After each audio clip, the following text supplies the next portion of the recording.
the things you don't know. But you can go through this whole thing. There's case law, Supreme case law, everything of why you don't need a driver's license to drive.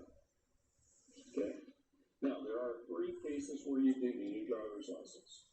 When you're hauling passengers for hire.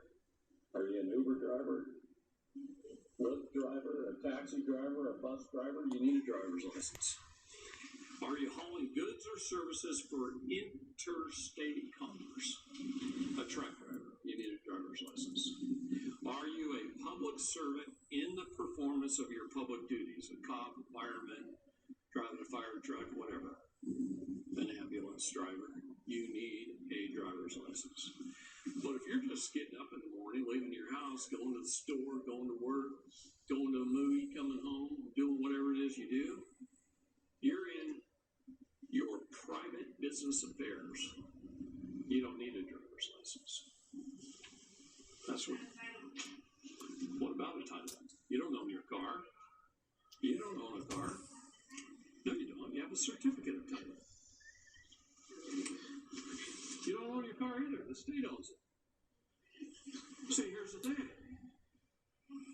All right, let's tell you a little story. I happen to like Chevy, Crew Cab, long bed, Duramax diesel trucks because I like farming and ranching. Okay? And if I walk into a Chevy dealership, it's called an automobile dealership, right? It's not called a motor vehicle dealership because it's not a motor vehicle when they sell it to you. It only becomes a motor vehicle when you title, license, and register it. Before that, it's an automobile. It's private. Who was our first car insurance company in the United States? It was called Travelers Insurance. It was designed for travelers. That's what we are. We're travelers. We travel from point A to point B in our private business affairs 99% of the time. Okay?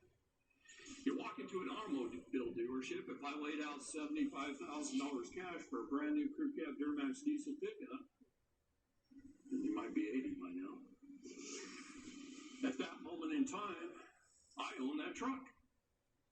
But the minute the salesman looks at me and says, I need another $250 for title, license, and registration, please, and I give him another $250 instead of that stack of $75,000, that's the moment I've gifted that pickup to the state.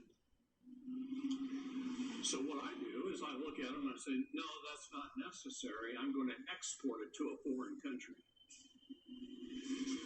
And then when I get in and I turn the key and I drive it off of their lot, I'm driving it out of the state of Oregon into Oregon. I just exported it into a foreign nation. And a manufacturer's statement of origin is in that little envelope that comes with your truck. When you pay the $250, he removes that. He fills it out. He sends it to the state. He sent the state the title. And you get a certificate. A certificate means there's a title out there somewhere. But you don't have it. You don't have it. You don't own these cars. If you own your car, they can't do anything to you. Wait, by the time we're into this 3-day thing, you're going to be blown away. I'm telling you. Okay?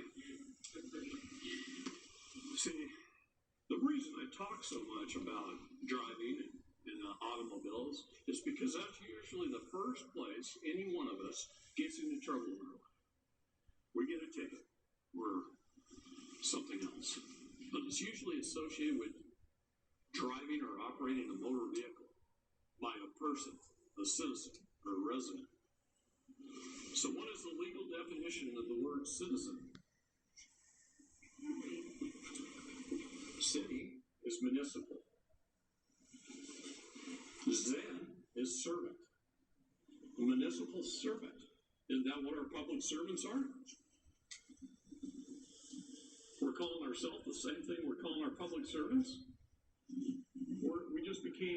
We've registered with the Department of Human Resources, with the HR department of the state of, by the way, where's the state of Utah located? Washington, D.C. 44 Northwest Northwest Congress Avenue, Washington, D.C. Okay? It's not even in Utah. Utah is a foreign nation to the state of Utah. What about the city of Riverton? That's a subsidiary of the county of Salt Lake County, which is a subsidiary to the state of Utah. They're all private for-profit entities. Bill Clinton revealed that to everybody. He sold off all of government. Everything is a private for-profit entity. Everything that wasn't already previously sold off, which was most of it to begin with. He sold off what was left. A private for-profit entity. It has a Dun & Bradstreet number. Anybody know what Dun & Bradstreet is? It's a credit reporting agency for corporations, right? So if they've got a Dun & Bradstreet number, that means they're a corporation, right? What does the Supreme Court say? It says since governments have chosen to incorporate, they must follow the same rules as any other corporation. Well, wait a minute. Can a guy wearing a Walmart shirt, little blue shirt, come into your house, kick your door down, and steal your kids? What would you do? Well, wait a minute. City of Riverton Police is a private for-profit entity, a corporation, with the Dun & Bradstreet number. They're no different than Walmart. They operate through the consent of the government. They have to get your tacit agreement that you're a citizen, a person, or resident. What is the legal definition of the word person? An entity or a vessel? An entity or a vessel. What is the legal definition of the word resident? Someone there temporarily to do business. What's your zip code, Jody?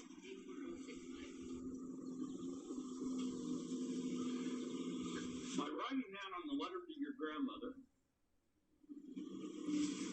by writing your zip code on the letter to your grandmother, you just told the United States Postal Service, and what are our courts?